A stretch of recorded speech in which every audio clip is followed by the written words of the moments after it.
This week on Africa Weekly, we head to Johannesburg, where orphanages are overwhelmed by the number of babies abandoned each year. Many are simply left in the streets, but a few are dropped off in front of the door of hope. And then we meet Joy, one of over 14,000 Nigerians who fled for a life in Europe, but has since returned to her home country, this time with a baby, the result of being raped during her time away. But first, let's take a look at the stories that made the headlines this week.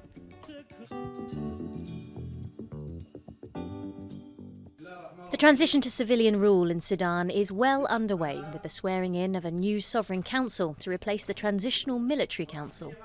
Economist Abdallah Hamdock was also sworn in as Prime Minister.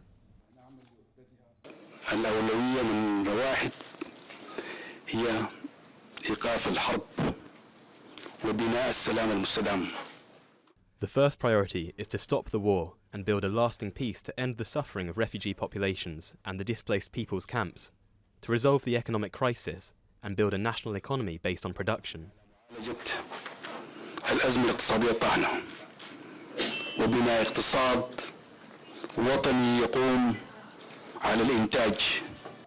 Hamdock took the oath as transitional Prime Minister moments after flying in from Ethiopia, where he spent years working as a senior economist for the United Nations. He'll now lead a transitional government in a country which, for the last 30 years, has been led by the now deposed General Omar al-Bashir. A military court in Cameroon has sentenced Julius Siziku Ayuk Tabe, the head of the country's Anglophone separatist movement, to a life in prison. The charismatic leader was widely deemed as a moderate in the separatist movement and was convicted along with 9 others on charges including terrorism and secession. For me, condemning these leaders is a way of putting up a wall, a barrier, to say this dialogue will never really take place, will never take place for them. So I think that given the way the government is behaving, dialogue is not on the agenda. The 54-year-old computer engineer is the first self-proclaimed president of Ambazonia, a breakaway state declared in 2017 in 2 English-speaking regions of the Central African country. The government responded with a military crackdown, and attacks by both sides have left almost 2,000 people dead. Rwandan President Paul Kagame and Ugandan President Yoweri Museveni signed an agreement in Angola on Wednesday to end tensions between the 2 neighbours, after both had exchanged accusations of spying, political assassinations and meddling. Broadly and extensively discuss many issues as we understood them that underlied this problem. Hence the communique, the memorandum of understanding we have reached today. The 2 were once close allies, but relations turned deeply hostile in a dispute that damaged trade between the East African neighbours, which led to Rwanda abruptly closing the border with its northern neighbour in late February, severing a major economic land route. Nigeria announced on Wednesday that it's been 3 years since it last recorded a case of polio, a key step towards eradicating the notorious disease in Africa. We must not take for granted our current success, because it is one which we must delicately manage with cautious euphoria and resilience. Indeed, the final steps towards polio eradication in Nigeria require continued political commitment. Nigeria, Africa's most populous nation, was the last country on the continent to suffer from outbreaks of the wild polio virus, but has recorded none since August 2016.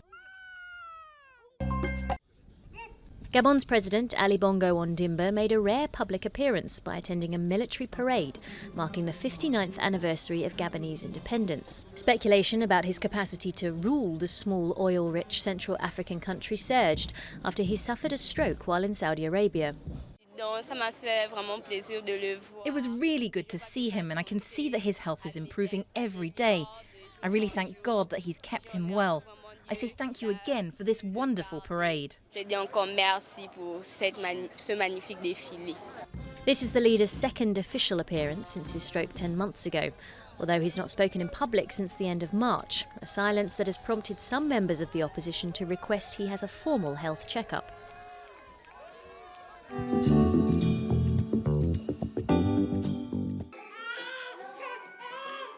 There are 17 little mouths to feed at the Door of Hope orphanage in Johannesburg. This place provides a temporary home for abandoned babies, and today they have a new arrival.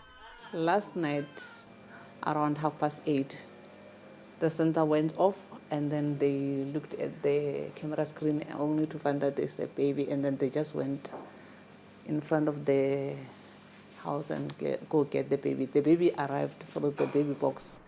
The charity built the baby box in 1999 as a safe place for mothers to leave unwanted children, and since then it has received over 200 babies. Whenever there's a baby here, then the center will alert us in the house. That's how we know that there's a baby in the box. Across South Africa, thousands of children are abandoned at orphanages, hospitals, or even in the streets. There are no official figures, but NGOs believe around 3,000 babies survive abandonment each year. Many more die before being rescued. In one of the most unequal societies in the world, charities say the issue partly stems from the problems some mothers themselves face. It's important to remember that they've been abandoned themselves. They've been abandoned by the partner of the father of their child. They've been abandoned often by their family. And they've been abandoned by their communities and society as a whole. Thuli Mahlangu will miss out on seeing her granddaughter grow up. Her daughter fell pregnant at 21, but neither of them could raise the baby. So together they decided to give the little girl up for adoption, a choice that remains taboo in South Africa. They consider adoption as you are throwing a baby away. I chose not to follow through, break the chains. I chose, and I'm happier. One day, if she wants to, their little girl can track down her biological family, a choice the babies abandoned at the Door of Hope will never have.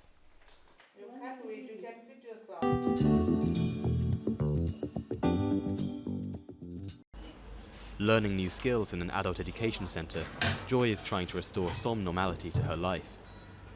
She may be just 20 years old, but she has already been through a lifetime of trauma. She once dreamed of making it to Europe from Nigeria, a dream that was crushed in her passage through Libya, where she was held in a detention centre and raped by one of the guards. Joy was 17 when she gave birth. Sometimes people think I'm a nanny. They don't believe I give birth to her.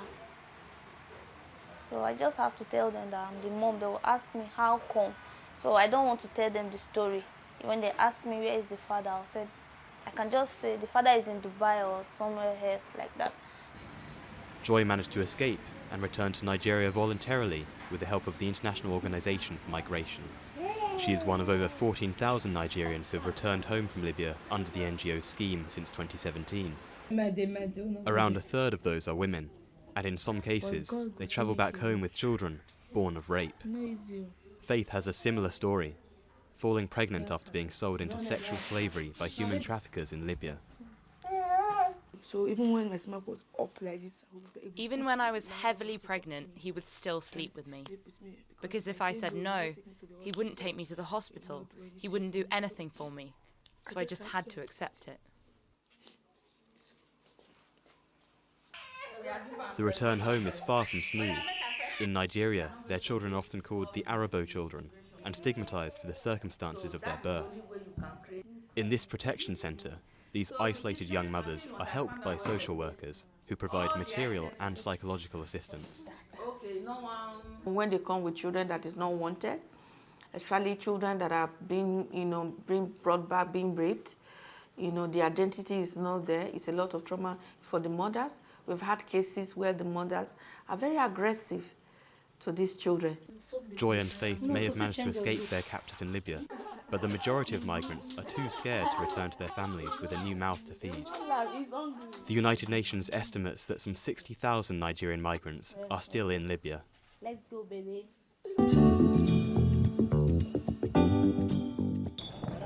Sudan's first ever women's football league will start next month.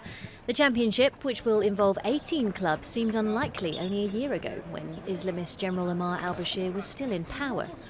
The announcement came on the same day as the swearing-in of a joint military-civilian sovereign council in Sudan. Before the revolution a year ago, I could never have imagined playing on a women's football team or even playing the sport I love. Sudanese women were subject to many restrictions, and it was not possible to play football. Many Sudanese people have voiced the hope that the 3-year transition will see more liberal policies implemented across the country as a whole. That's all from us at Africa Weekly. Until next week.